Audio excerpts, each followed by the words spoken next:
Although Patrick Cantlay has been the subject of a lot of controversy lately, the former FedEx Cup winner is addressing the situation in advance of the 2024 campaign. Patrick Cantlay, who has been at the center of several golf-related controversies in recent months, has responded calmly to his detractors.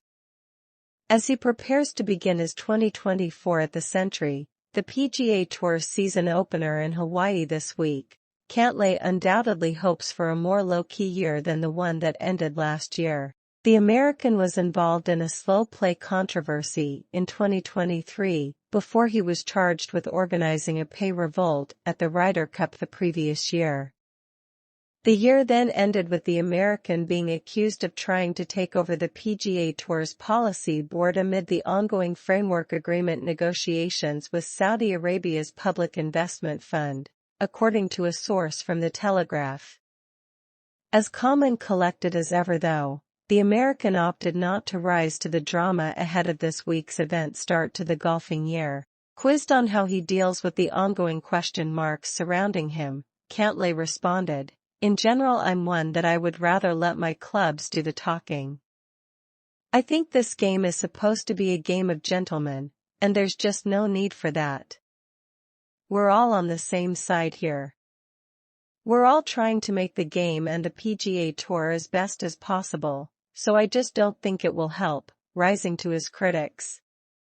Nonetheless, the American, ever composed, chose not to react to the drama in front of this week's event that kicks off the golf season. When asked how he handles the constant scrutiny that surrounds him, Cantlay said, "In general, I prefer to let my clubs do the talking. It seems unnecessary to me that this game isn't meant to be a gentleman's game. Here, we're all on the same team.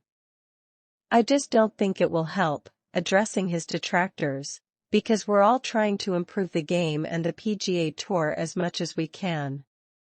In response to the question of whether the criticism had affected him, he said, "I think, it's expected that people will have different perspectives. And so if people have different perspectives, that's perfectly fine because that's what makes the world so exciting."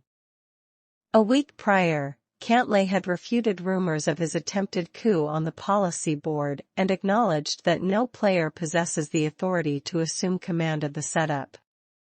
"I just don't think you can trust everything you read on the internet," he stated to golf.com. "I think if you just look at the facts that are out there, it would be impossible for any one player to take control. I mean, it would be impossible for all the players together to take control. We only have half the seats on the board, and any major vote around any of the things we've been talking about requires a 2/3 majority." Amid the noise off the course, the former FedEx Cup champion will no doubt keen to concentrate on his efforts on it, starting this week at the Kapalua Plantation course. Cantlay heads into the season ranked the number 5 golfer in the world, but will be hoping for improvements in 2024.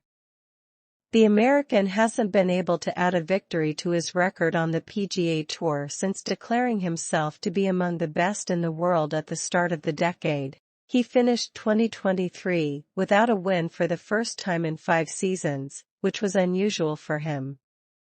Despite the lack of wins, Cantlay was a frequent topic of discussion come Sunday's championship round. Throughout the year, he had 8 top 10 finishes, including second place at the FedEx St. Jude Championship.